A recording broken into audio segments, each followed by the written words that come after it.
you know, we are currently locked in a battle to save government by the people right here in America. And those you're about to meet are on the front lines of this battle. They are fighting from the Attorney General's office, from the Secretary of State's office, from Congress, and at every level of the court system.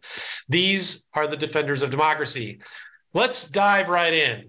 Our moderator, Brian Tyler Cohen, is among the most watched progressive political commentators on YouTube, Facebook, and Twitter, with over 1 billion, that's B with a B, billion, views across all platforms. He also hosts one of the top-ranked political podcasts in the U.S., No Lie with Brian Tyler Cohen, with recent guests including Joe Biden, Kamala Harris, Elizabeth Warren, Pete Buttigieg, Jamie Raskin, and so many more. Please welcome your moderator for the day, Brian Tyler Cohen. Thank you, Dale. I appreciate it. Welcome, everybody, to meet the defenders of democracy. So let's get this going. You may have heard that Field Team 6's mission is to register Democrats. Why? One huge reason is that those new Democrats elect pro-democracy candidates who care about the sanctity of elections. Today, we get to meet some of those candidates who actually won in this past cycle, as well as a heroic lawyer who you might be very familiar with now, who's also key to defending our democracy. So first, we're going to hear from Secretary of State for Arizona, Adrian, who won last November by defeating Trump Republican Marc and an extremist candidate who was a member of the Oath Keepers. Now, in stark contrast, Adrian is a Marine and former prosecutor, and his current mission is to make voting safer, easier, and more secure, just like he did in his former role as recorder of Maricopa County, where his election administration standards were high enough to withstand the most scrutiny in the entire country. So let's roll his video. Hey everybody, it's Adrian, Arizona's newest Secretary of State and the beneficiary of all of the work that you and Field Team 6 did. I'm real sorry I couldn't be there with you today, but as one of the defenders of democracy, two really important things about today. Number one, gratitude from right here and from everybody else across the country who is so much less worried about the rising fascism. Number two, a call to action. We cannot stop. We cannot rest on our laurels, and we cannot wait until the next cycle to start organizing and start pushing hard to make sure, because here's the deal. We may have won several executive offices across the United States of America, but we've got folks sitting in public office right now who are still operating under this weird authoritarian neo-fascist conspiracy-ridden attitude that's going to be problematic moving forward. We've got to be responsible, we've got to be fact-driven, and we've got to get out there and work our tails off, because 2024 is right around the corner.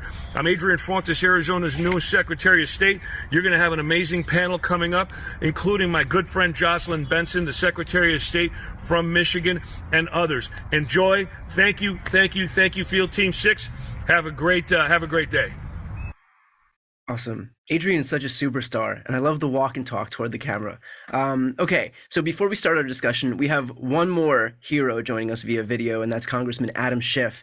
As chair of the House Intel Committee in the Trump years, his unflappable calm, his clear voice, and his passion for justice helped save our sanity. As lead impeachment manager in the first impeachment of the former president, he became this Atticus Finch-like figure who was indispensable in our fight for democracy. And he's always held deep respect for grassroots, volunteer power. So for the Registered Democrat Summit, here's Congressman Adam Schiff. Hello, I'm Congressman Adam Schiff, and I'm thrilled to join you at the first ever Registered Democrats Summit. Thank you for welcoming me. What an exciting opportunity for Democratic activists and organizers to come together, to look ahead at the next election and elections after that, to build a durable Democratic majority, a majority that fights for all of us, a Democratic majority that will govern for the people, not the special interests or large corporations, a Democratic majority that understands that abortion care is fundamental and a right of all Americans, that child care and health care must be universal, and who understands that climate change is an existential threat to all of us. That is the Democratic majority that we need. That is the Democratic majority we deserve. And that is the Democratic majority we get only by turning out the vote. So in my view, there is nothing more critical at this moment in history than a nationwide push to register people to vote.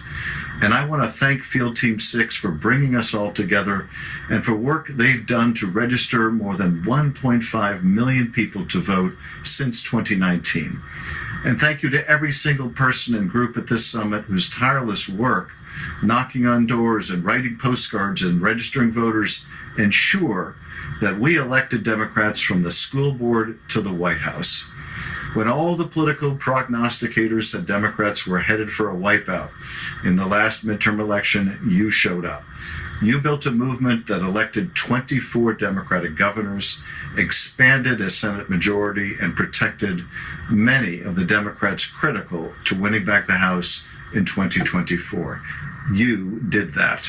And we're going to do it all over again. We're going to make sure that every single voter understands what's at stake in 2024, that we're voting for our rights, for our freedoms, for our health, for our children, for our future, and for our democracy, for it all. Because if Republicans, who spent years systematically dismantling the right to vote, win, all the progress that we have made together will be jeopardized. We cannot let that happen. We won't let that happen. So we need to register Democrats to vote, and that fight starts here today at this summit. I'm honored to be part of it with you, and I want to thank you again, Field Team 6, and all the individuals and organizers who made this summit possible. Let's do this. Awesome. Thanks for the inspiring words from Congressman Schiff. And now, let's meet our guests. So our first panelist is Michigan's incredible Secretary of State, Jocelyn Benson, who I've interviewed on my show. As Voting Rights Policy Coordinator for the Harvard Civil Rights Project, she helped pass Federal Help America Vote Act. She's authored a book called State Secretaries of State, Guardians of the Democratic Process. She's the second youngest woman to be inducted into the Michigan Hall of Fame. Last year, she won the John F. Kennedy Profile and Courage Award for her efforts to protect democracy. And in January, President Biden awarded her the Presidential Citizens Medal. And she also runs an average of 2 marathons a year and is one of just a few women in history who ran the entire Boston Marathon while more than 8 months pregnant. So that should make the rest of us feel good about ourselves. I'm so glad that she's on our side. Our next panelist is Nevada's Attorney General, Aaron Ford, which is a crucial position in a state that could not be more important to the fate of our country. During his last term, Aaron won over $300 million in lawsuits against opioid manufacturers. He pushed for common sense gun safety laws, safeguarded access to legal abortion in Nevada. Please welcome a fighter for the rights of all Nevadans, Attorney General Aaron Ford. Also gracing our panel, Wisconsin's record-breaking Secretary of State, Doug La Follette. As a state senator in 1972, he wrote legislation providing family planning to women for the first time in state history. He was then elected Secretary of State and has served there ever since, fighting the influence of money on politics. Doug is now the longest-serving statewide elected official in the entire country, having just been reelected to an unprecedented 12th term in office. Many candidates tout their experience, but only Doug can say that he's been Secretary of State for a total of 48 years. And our final panelist here is Marc Elias, founder of Democracy Docket. The founder of Democracy Docket and Elias Law Group. Marc Elias is a nationally recognized authority on voting rights and also happens to live rent-free in the head of every Fox News host and correspondent. In 2020, Marc led the historic legal effort against the greatest attack on democracy in modern history, and he won over 60 lawsuits against the Republican Party's voter suppression efforts. As MAGA Republicans continue to mount aggressive challenges to voting, Marc continues to defeat them both in court and in the court of public opinion. Now, for more information about our panelists, you can check out their website. We're dropping those links in the chat right now. But with that said, thank you all for joining. Really appreciate you all taking the time. So let's... Brian, I'm not sure that Doug has been able to reach us yet, so that's why he's not on screen. But okay. Doug, if you do appear and you're in the room, just let us know and we'll spotlight you as well and we'll add you to the conversation. Yeah, Doug, you just throw that in the chat and we'll get you on screen here. But we'll get started here. First question is for Secretary of State Benson. Can you talk about the ways that you've actually let's start with this. It's been so difficult to pass voting rights legislation nationwide. So can you talk a little bit about what's been done at the state level to protect voting rights? Maybe a little bit about the Michigan Voting Rights Act? Yeah, thank you, Brian. It's great to see you and great to be here with all of you. And truly, yeah, what you're seeing with the inaction at the federal level around voting rights legislation and protections are two things. One, a lot of states, Georgia, Texas, even Arizona in the past, passing laws that roll us back and really react to the increases that we've seen in voter participation and access to the vote and high levels of turnout across the country. But you also see a lot of great things happening in the states like New Mexico, which just became the first state in the country to pass a Voting Rights Act and enshrine voting rights for Native Americans in their law. And in Michigan, our story is really unique because while we are in the process of passing a state version of the Federal Voting Rights Act this year. And I'm really excited to be leading that effort and really writing a Voting Rights Act for our state that reflects what I think every state should have. But we also do so and do that in the context of having 2 election cycles where voters have amended our state constitution to dramatically expand our policies from election day voter registration to automatic voter registration, so to no reason absentee voting to 9 days of early voting and a number of other reforms. We can now pursue additional legislation like the Michigan Voting Rights Act in furtherance of the will of the voters. And I think, in my view, election policy and law always needs to be voter-centric and voter-driven. And Michigan's experience has really illustrated that and also bifurcated or, underscored by the fact that we have a citizen-led redistricting commission that was also created by citizens here in our state. So the story of democracy in Michigan is not about policymakers or even secretaries of state or election officials necessarily moving us forward. It's really about voters creating the democracy that they want and working to ensure our laws reflect their voting and their desires. Yeah, and Michigan has kind of surged into the spotlight as what can happen, what popular legislation can be passed when Democrats are finally able to take control. Okay, my next question is for Attorney General Aaron Ford.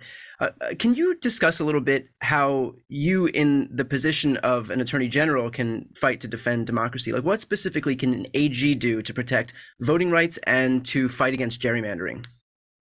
Brian, great to see you again. Great to see my good friends. Madam Secretary, listen, running a marathon is daunting enough. You running it 8 months pregnant is just out of this world. And the only thing I run is my mouth. So I really have nothing to compare with relative to you. And Marc, great to see you, sir. I've been both in the state Senate as a client of yours and as co-counsel as Attorney General, as we have pushed back, to Brian's point, on these unscrupulous claims that threat our democracy. So to your direct question, Brian, about what AGs can do is we can fight. We stand side by side with secretaries of state across the nation, those who are on the right side of this issue. We stand side by side with co-counsel like Marc Elias, who are defenders of democracy, to ensure that we counter the big lie. For all intents and purposes, that's something that has been prevalent in not only, obviously, Michigan, but right here in Nevada, where my predecessor himself, as he ran for U.S. Senate, was touting the big lie and claiming that there were those who were dead who were voting, those who should not be voting were voting, and looking to undermine the integrity of our elections. And so ensuring that when we were sued, no less than half a dozen times by the previous president, that we stood up against those lawsuits, and not only stood up against them, but prevailed, beat him every time. And that's because, it's one thing to get on TV and to make, grand pronouncements of widespread voter fraud, but it's a very real a different circumstance to get into court and to prove it. And so standing as Attorney General against those lies in court, being able to defend what it is that's happening here in our state, a state that has, with all due respect to Madam Michigan, a state that has one of the best reputations for voting rights and for elections.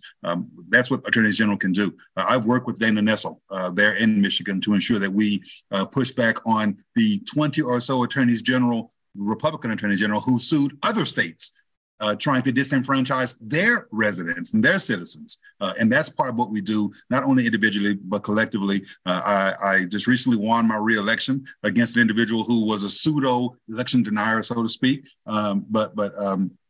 I mention that because I can say this, that if this were to happen in 24, had the other person won this race, you would not see Nevada involved in the defending of our democracy. Instead, we would likely be attacking democracy. So I'm proud to be here. Thank you so much for your support, and I'm looking forward to the conversation. We're proud to have you too. I want to move over to Marc now. Marc, first of all, on behalf of the entire world, thank you for the work that you do. I think the fact that all we see is how angry Fox hosts are at Marc is a testament to the fact that he's on the mark and he's doing God's work here. So, Marc, with that said, there is a bill on its way to passage in Georgia right now. That's HB 231 that would allow the state legislature to establish a commission for removal of prosecutors who are not doing their jobs, and that's a bill that's very clearly aimed at someone like District Attorney Fani Willis before she could indict Trump for attempting to derail a democratic election. Are you fighting against this, and is there any room for hope in this case? So first of all, thanks for this legislation. Yeah. Yeah. So first of all, thanks for having me. And let me start by saying that, AG Ford, if you want to see what Democrats can do when they can control a state government, look at what he accomplished in Nevada. Look at what he and a Democratic governor and a Democratic legislature were able to get done. And I know that Jocelyn Benson is like, just look what she's already doing. Look at what a difference policy will mean for her now that there is a Democratic trifecta in Michigan. These are extraordinary public servants, and I mean that in every sense of the word, because they see protecting voters and voting rights as central to their job every single day. And so they deserve all of the credit, because the courts come in when the system fails. But when you have folks like them, the system doesn't fail voters.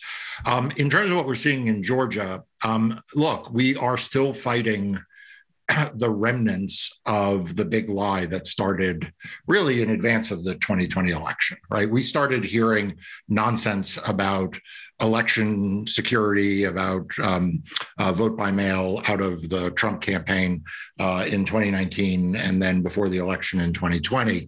And it has been a pattern since then that they tell a lie. They try to persuade people to abide by the lie. And when they're not able to, they then try to use the legislative process to perpetuate it. And we've seen that in state after state after state. You look at some of the what some Republican legislatures done about voting. You see what they do, what they're doing about setting up these ridiculous criminal voting task force commissions in states, and you see it in the targeting of individual prosecutors in states like Florida, in states like potentially in Georgia, and it's all part of one thing. It's all part of an effort to undermine the role of the courts and the role of separation of powers that we have in this country. And so I don't know what's going to happen in Georgia. I am not shy to litigate when democracy is being trampled upon. So I don't want to defer from that question. I don't know whether that law is going to pass or what the litigation strategy will be around it. But I think it's worth just taking a moment to celebrate the work of AG Ford and Secretary of State Benson, because they are, we so often talk about what the federal government can do, but they are making a real difference in the lives of real voters in the states in which they're elected. I completely agree. Second to all of that. This one, let's go back to Secretary Benson. Can you discuss your efforts to ban firearms at election venues as part of the Michigan Voting Rights Act? Yeah, it's sort of reflective of where we are in our country, that we have to consider the real dangers that the misinformation that has flooded so many communities in our state for years now, and is part of this sort of nationwide effort to undermine democracy, how that manifests itself on election day isn't just in the lies, but in the targets that voters and election workers become simply by participating in democracy and making it work for everyone. So in 2020, recognizing the very real threat, and we've seen poll workers choose not to work because there are people showing up to polling places, open carrying firearms. There are voters who oftentimes turn away without voting because they feel intimidated or nervous or scared when someone shows up to a polling place with a firearm. These incidents don't often make the news, but we hear about them. And through our voter protection work at the Department of State. And out of that, we've seen a real need, if more than anything else, for clarity that and certainty that when you go to vote or when you're working the polls, you'll be protected from gun violence, and clarity about what the rules are so that it's not upon election officials to try to ensure they and their voters and their precinct are fully protected from any violence, that it's actually a statement and that law enforcement are there to help. So in Michigan, prior to the law that we've proposed, if a school or another location that already bans open carry of firearms is holding a precinct, is hosting a precinct, then you can't open carry, but in other places you can. And we've just become a state with 9 days of early voting, which is expanding the number of locations where people will be voting, which is creating even more confusion around whether or not and what happens if someone brings a firearm to the polls. In my view, anytime someone brings a firearm to the polls, especially in environments like the ones we are right now, it's an act of intimidation, and it's an act of potential violence. So we are drawing a bright line and saying, even though we know the law pretty much already establishes that bringing a firearm is voter intimidation at the polls, and we've said that clearly and unequivocally for years now, we want to make it clear that if you bring a firearm within 100 feet of a polling location, that is against the law. I'm confident this is going to pass. It will bring us in line with states like Georgia, Texas, and other states that already have these policies in place in my view, for good reason, and that the voters overwhelmingly support on both sides of the aisle. So I'm hoping other states do the same. I think it's, again, should be a no-brainer when it comes to simply just protecting the sanctity of the polling place that aligns directly with laws that say you also can't campaign in polling places within 100 feet. So it does not run afoul. It's legally sound. It does not run afoul of any constitutional the Second Amendment, just as the laws against campaign speech in polling places don't run afoul of the First Amendment. So it's legally sound. It's a good it's a good policy that voters want, that election workers want, and will keep people safe and will provide clarity on election day and in our 9 days of early voting. And I'm hoping, again, that this is another example that other states can follow, so that we join the ranks of Georgia and Texas in protecting our polling places from firearms. Those liberal bastions of Georgia and Texas, yeah. Okay, so I want to move, and that's great because a lot of the imagery that we saw, especially from Michigan, with those like heavily armed militia members, was really jarring, I think, for the rest of the country. So it's definitely good to hear that. I want to move over to Attorney General Ford.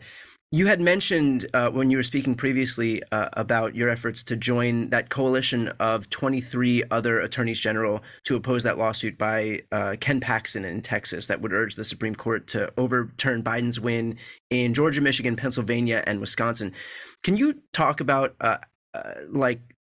how that's a model for how other state attorneys general can work together?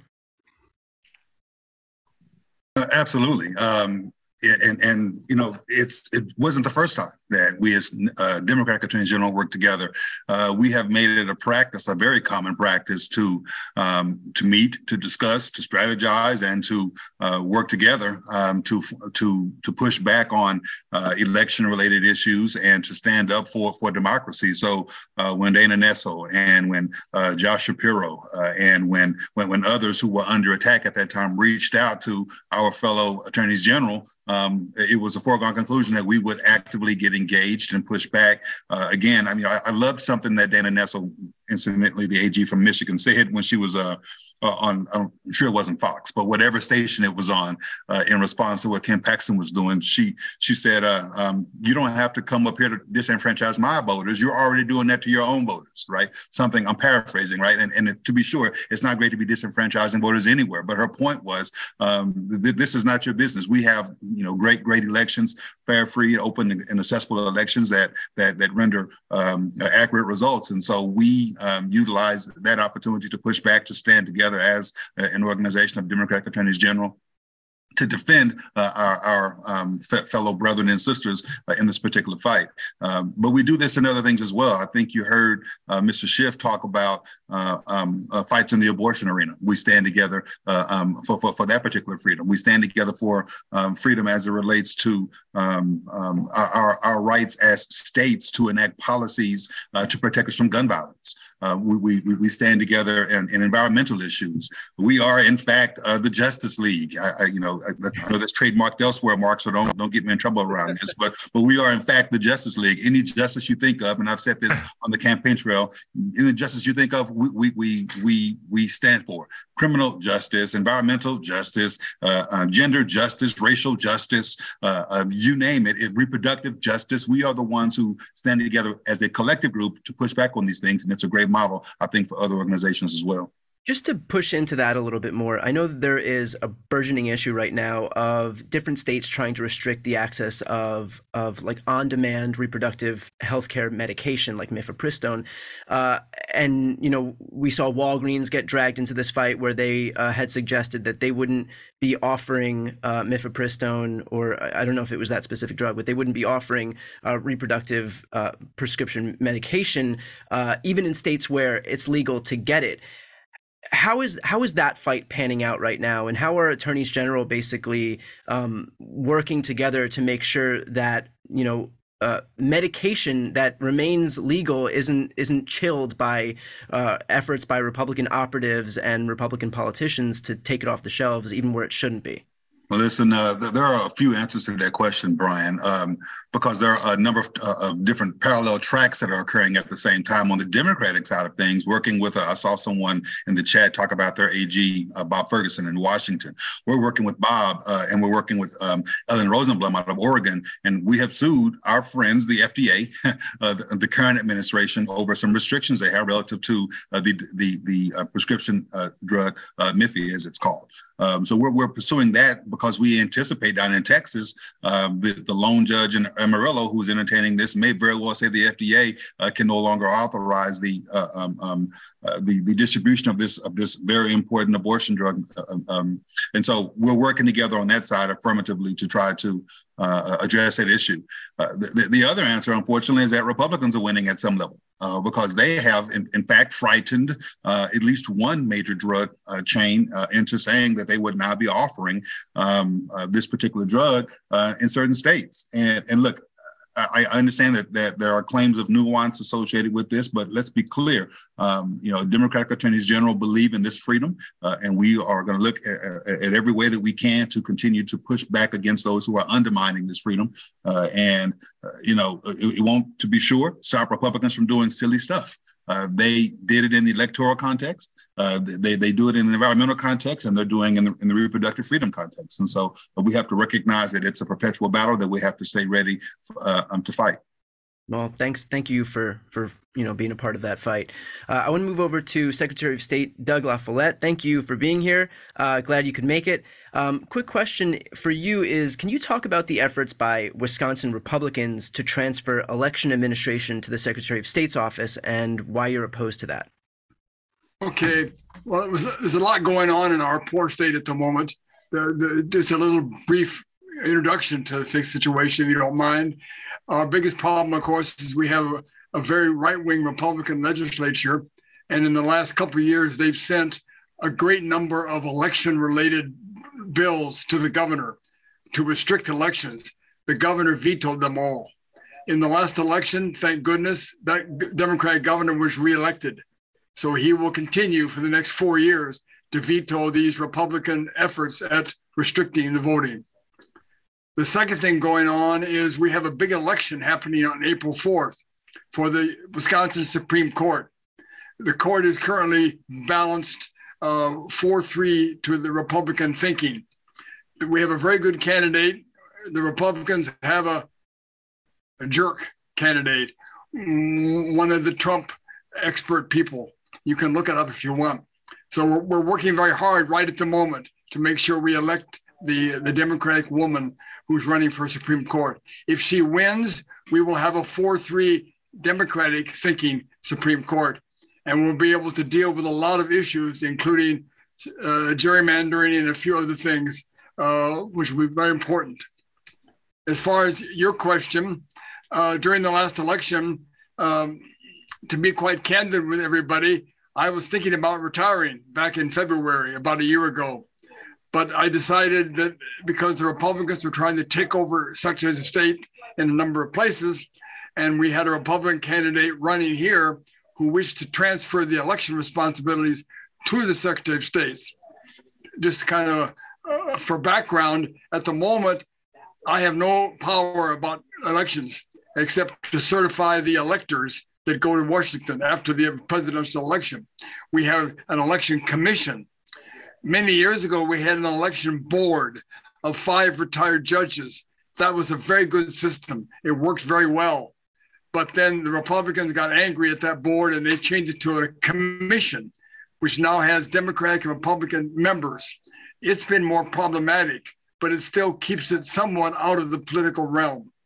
So I decided to run because everyone thought I was the strongest candidate, having been elected for many years. So I ran, and it was a tough election, but I was fortunate to be reelected. So now the Republican legislature and will not be able to move anything over here. Plus, we have the governor to protect us. So for the next 4 years, the Wisconsin election function should remain with the election commission. And the Secretary of State will not have a role. Okay, thank you all for this great panel. Thank you so much. And yeah, it is pretty amazing to watch, like in real time, the way that Republicans are trying to set themselves up for power grabs wherever they can. But we're obviously glad you're in that position. Next question is for Marc. I want if you can to speak about Moore versus Harper for a moment and what we're seeing on that case and whether there is any chance that the independent state legislature theory would be an issue here. Sure. For people who don't know, Moore versus Harper is a redistricting case out of North Carolina, in which the conservatives, the Moore in Moore v. Harper is the Republican state legislative leaders, and they have concocted a made-up theory. I've been sort of starting to track made-up legal theories that the conservatives are embracing. I saw the other day in a field unrelated to what I practice, and there is now something that they are referring to as the major questions doctrine or something, which is another doctrine that, like, I honestly don't know where the hell that came from. But this case deals with a doctrine called the independent state legislature theory, which the conservatives say means that state courts do not have the authority to interpret or apply their state constitutions to state legislative enactments. The theory is that because the Constitution gives state legislatures the ability to set the time, place, and manner of elections subject to congressional override, that legislature means just the legislature and doesn't mean the state courts. They seem to concede that it probably means governors vetoing, but it doesn't mean state courts applying state constitutions. So this case went all the way to the Supreme Court, was argued, and people have been, speculating as to what the Supreme Court will do, whether they will adopt a strong version of independent state legislature theory, which would ban state court review at all, a weak version, which would, allow review, but cabinet, or reject it entirely. And then a really weird thing happened, which just goes to show that Republicans care more about power than they care about anything else, including made-up doctrines, which is that the same Republican legislative leaders in North Carolina then went to their state Supreme Court, which had in the interim flipped control. So between the case getting heard and being ruled in favor of fair districts, and now there was another election in North Carolina, and they have partisan elections for judges. And the state Supreme Court went from 4-3 Democratic to 4-3 Republican, or 5-2 Republican. And so the Republican legislative leaders asked the state Supreme Court to rehear the case that they had already heard and which was now pending before the U.S. Supreme Court. A very odd circumstance. And they want the state Supreme Court to rehear it. And in fact, the state Supreme Court earlier this week did rehear it because they want a different result. They want North Carolina not to have a requirement for fair districting. They want to allow the most extreme form of partisan gerrymandering to take place in North Carolina, where the legislature is overwhelmingly Republican and gerrymandered. So they file this thing. The rehearing took yesterday. Meanwhile, the U.S. Supreme Court is like, wait, what about us? You asked us to make up a whole new legal theory. But the case that we're supposed to make it up over, you just got rehearing to essentially undo the ruling that we would review. So this U.S. Supreme Court has now asked everyone to file briefs about whether or not this case is still live before the U.S. Supreme Court, or whether it has effectively been, mooted, to use a quasi-legal term. And the parties, everyone's going to file briefs on this topic on the 20th, and then the Supreme Court will make a decision whether or not there is even an ISL case to be heard. Now, there are other ISL cases that are in the wings that the Supreme Court could hear. Probably the most logical one, if they don't decide Moore v. Harper, is a redistricting case out of Ohio, where you had the Ohio State Supreme Court, by the way, in that instance, a Republican-controlled Supreme Court, strike down several times an impermissible gerrymander under the state constitution. So that could be the next case, but that's where things stand in Moore v. Harper. Just to game this out for a quick moment, and I know we only have a minute before we get to the audience questions, but in a situation where Moore v. Harper did go through, where the independent state legislature theory was like adopted or accepted by the Supreme Court, is there a planet on which that could backfire on Republicans, in that Democrats control a number of states that could also like gerrymander their own maps, and if that have supermajorities in their own states and could kind of like beat Republicans at their own game if they did want to just turn this into a thing where Democratic supermajorities could also, give themselves like a California map, could basically give themselves every single district, every single congressional district in the state? Yeah, so there's sort of two answers to that. The first is, for sure, if they were to say that, the legislature just means the legislature, doesn't mean commissions, doesn't mean anything other than the legislature, and the state courts can't review, right? If you took the strongest, most aggressive version of the doctrine, then you would see a lot of activity. You'd see New York, presumably act. You might see California. You'd see California. You'd see lots of states. You'd see on the other side, Republican states. You'd see a real unshuffling. A real unshuffling of the current maps, and where that would fall on a partisan basis, I think is really hard to say. Like, I've looked at it. I've tried to game this out. Yes, you would probably immediately gain seats in New York and California, and those would be overwhelming gains. But I think that one of the things I always say about Citizens United is that Citizens United was both a case and a concept. And the case was one thing, but the concept unleashed a whole theory of money in politics that actually went beyond what the case was about. And I think that the risk with Moore v. Harper is not just what it will do, to this arcane issue of judicial review in redistricting cases, but like it could usher in a series of mid-cycle redistricting around the entire country using the grossest form of partisanship that would even exceed the circumstances that we have right now. The other thing, though, that I want to just point to is that ISL is not just a theory of redistricting. It is also would apply to other voting cases. And right now we have Republican legislatures around the country passing very restrictive voting rights laws. And oftentimes we look to the state courts to do the right thing and protect voters. And taking off the table the ability to go to state court and seek protection under what are sometimes much more expansive state constitutional provisions. Secretary Benson mentioned the amendments to the Michigan Constitution. Those state constitutions oftentimes go way beyond the federal Constitution. And so I think we need to worry about ISL outside of the redistricting arena, what it means for the voters of states who right now enjoy rights, in part because their state courts have stood up to protect those rights. Thank you.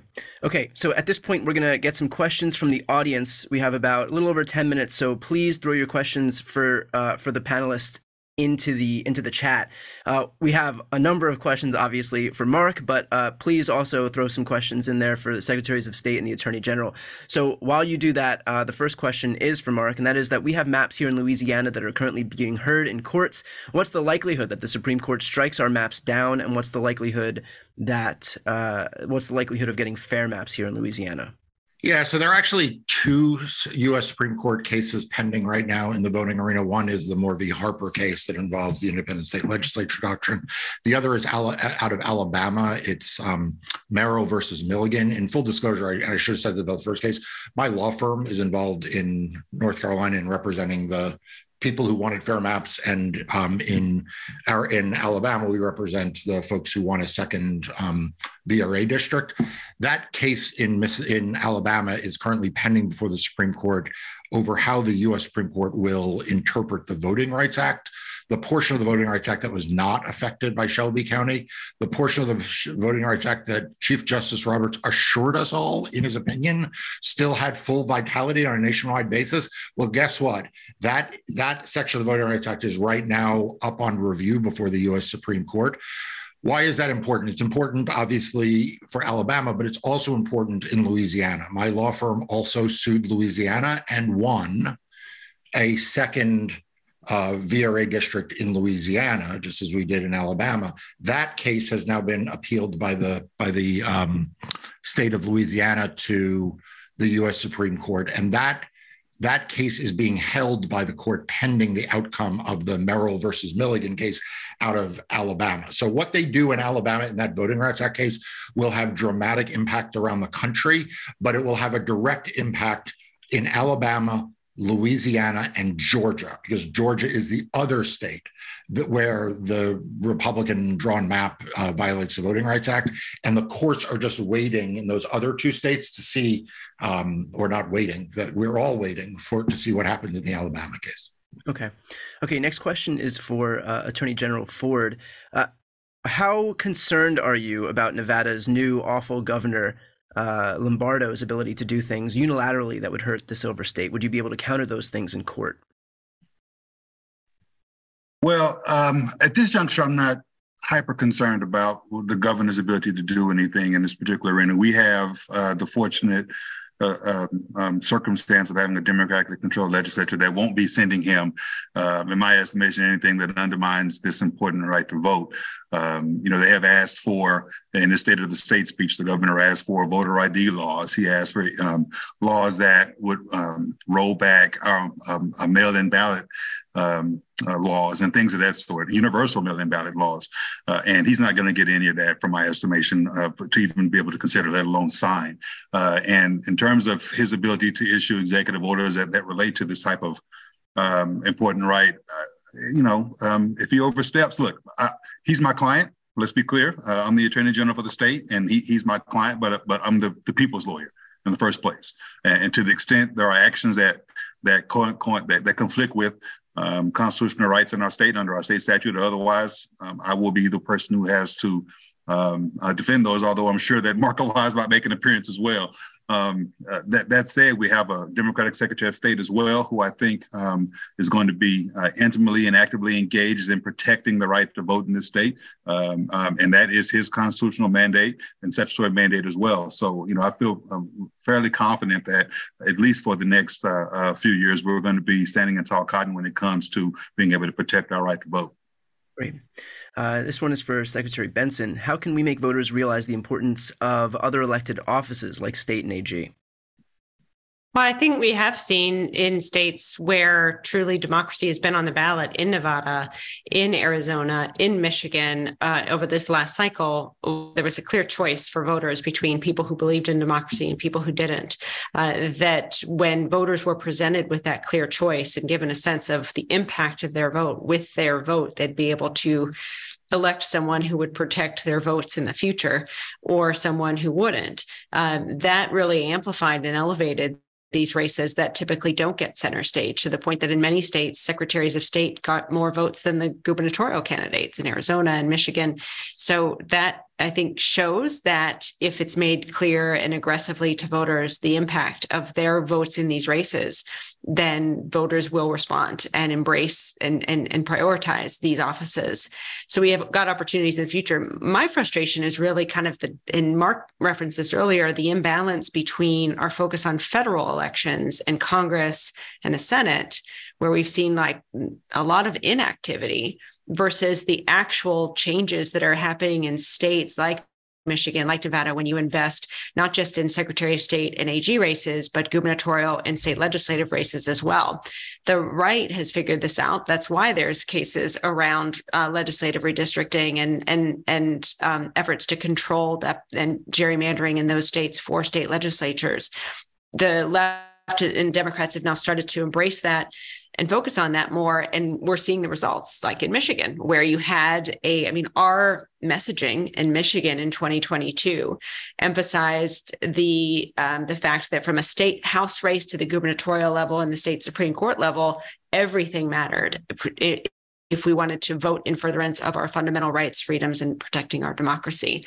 So having candidates who make that case, having strong candidates everywhere on the ballot helps make that case.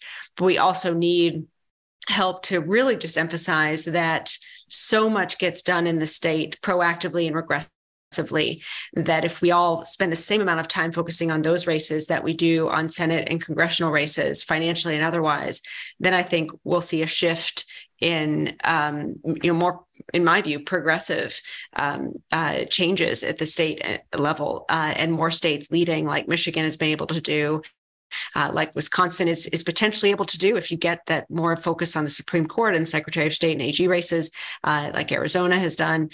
So there's opportunities there, but we've really got to shift this mindset to the idea that federal government is where things happen, and putting our attention there, and instead elevate state officers and state lawmakers a lot more.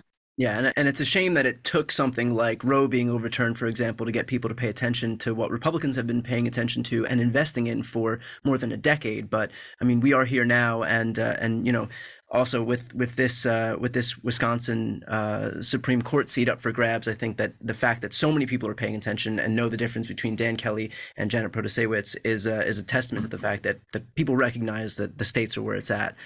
So this next question is for all the lawyers on the panel. What are your thoughts on so many lawyers on the right? What are your thoughts about so many lawyers on the right being found in contempt, or being found to be corrupt, or involved in crimes like Giuliani or Powell, etc.? Why does it seem like the occupation as a whole is not doing enough to hold these rogue/criminal lawyers accountable? And why is a person like Jenna Ellis ever allowed to practice law after admitting she did nothing but lie and use her position as a lawyer to give those lies weight and legitimacy? Any lawyers? We're all lawyers, by the way. We're all lawyers in different capacities. Yeah, so jump in. Let's get little bits if we can, because we have a couple minutes here, but I'd love to hear from everybody. Well, I mean, we've been a part with myself and the AG of trying to ensure both there are sanctions for lawyers, and I know we've all been doing is to try to see real accountability for lawyers who misuse and abuse their positions as court officers, because in many ways, and so seeking sanctions, seeking accountability is critical there. I think there's going to be more work done there, but truly, if we don't see that accountability, the use of the law and court cases as a mechanism to overturn valid election results or stop people from voting is going to continue. And I know all of us are anticipating an intensification of what we battled in 2020 to reemerge as we approach 24 and in the months following the 24 election cycle, if things play out the same way they played out in 20. So that said, we need to see consequences now for those lawyers who misused and abused their positions as officers of the court. And many of us are trying to seek those. And we've had sort of varying results, but we've certainly seen some accountability. And I think that work is not done yet. But Marc, I know you've been doing a lot of that too. Yeah, look, I really give a lot of credit to the folks in Michigan, because they were the first ones after the election to really, really put this issue at the forefront. I mean, I'll just confess, after 2020 with those lawsuits and the question of sanctions and fees, my immediate reaction was like, yes, these were jokers. Yes, I love publicly ridiculing them, but like, this will all disappear. And it didn't disappear. And so I give a lot of credit, honestly, Jocelyn, to you and the lawyers in Michigan, because you guys, in fact, in that case where we were involved and didn't seek fees, like we were, my attitude was like, these people will all just sort of go away. And it turns out that if you don't have more accountability, they don't. Something that I've been very, very focused on since then, though, is, where is the bar? Where are the bar authorities? And they are now starting to be more active, because, asking states like Michigan or Nevada to expend resources through a cumbersome litigation process to recover fees, which may or may not really have the deterrent effect, is all well and good. But like, we need to see the bar associations do a better job of policing.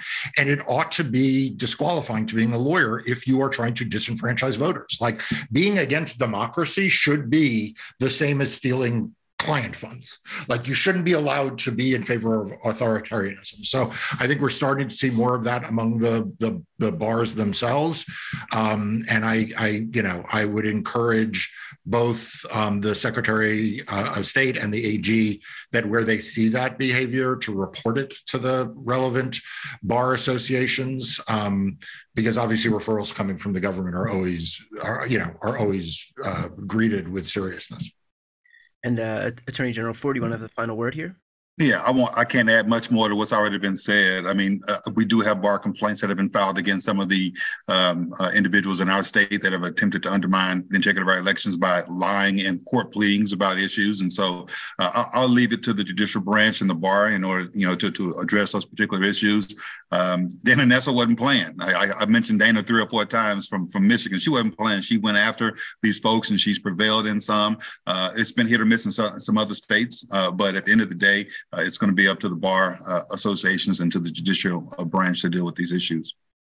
Great. Well, that is all. Brian, do you mind if I just jump in real quick? Absolutely. Yeah. Doug LaFollette, Secretary LaFollette, can I get you back on the panel real quick? Sir, I so appreciate the fact that you have work to do. You have a Supreme Court election coming up in the state at April 4th. I would love it if you could just give the volunteers that are on this call 18 fire-up words to help register more Democrats in Wisconsin. Tell us why this is important. Before we go, I'm not even going to stick around for your answer because I have to go tease the keynotes on another stage. But I so appreciate all of you here.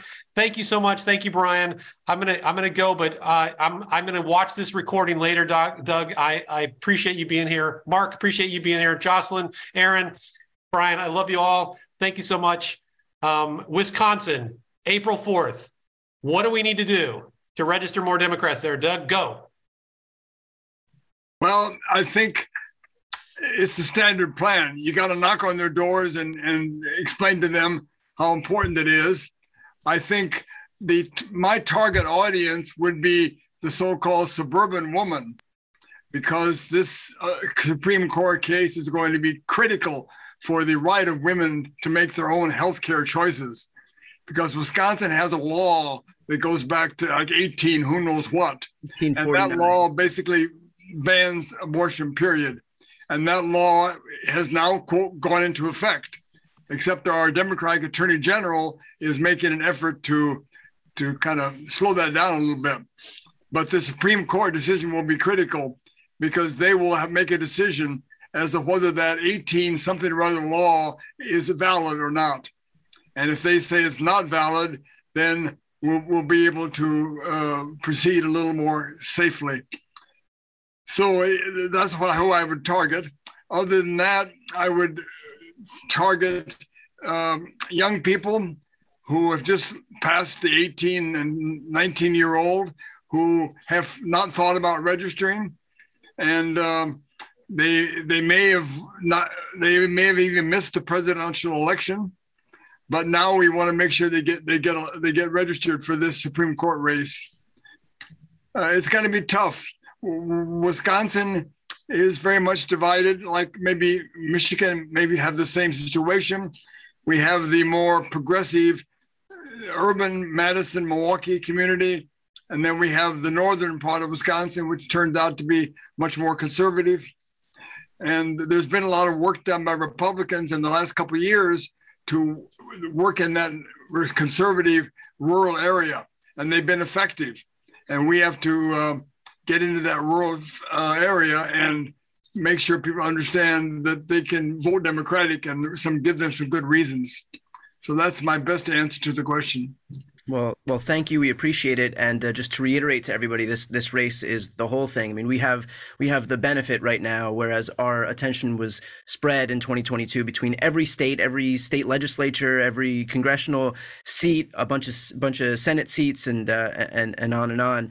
Now we get to like focus all of our attention on this one race in Wisconsin, and this is the entire ball game if we want any hope of overturning this or eliminating this 1849 ban on abortion, and also getting fair maps in one of the most gerrymandered states in the country. So with that said, Jocelyn, Aaron, Marc, Doug, thank you all so much for taking the time. We really appreciate you spending a little bit of your time here this afternoon with us.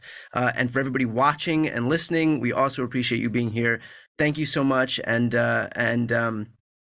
let's see, just to sign up for a volunteer opportunity, if you're looking to do that, if you're looking to donate, if you're looking to sign up for Field Team 6's newsletter, you can check the links right here in the chat.